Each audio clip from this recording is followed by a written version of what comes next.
মানুষের জীবনের শ্রেষ্ঠ সময় শৈশব। শৈশবের হাসি, কান্না, আনন্দ, বেদনা সবকিছুই বয়ে চলে যেন এক সরল ছন্দে।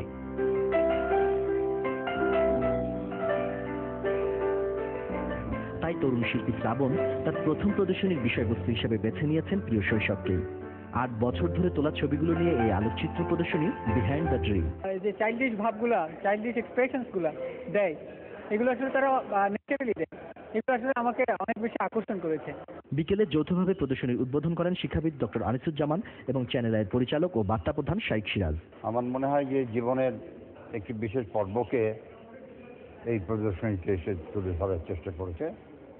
শৈশব এবং সেই শৈশবের সঙ্গে জড়িত মানব জীবন ও প্রকৃতি আমার ভালো লেগেছে তার ছবি।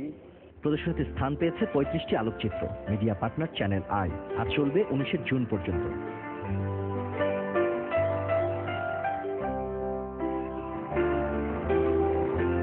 রাজীব আহমেদ, চ্যানেল আই, ঢাকা।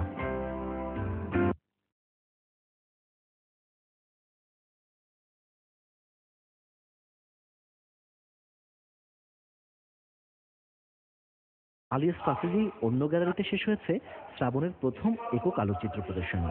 35টি আলোকচিত্র নিয়ে 15 দিনের এই প্রদর্শনীর মিডিয়া পার্টনার ছিল চ্যানেল আই।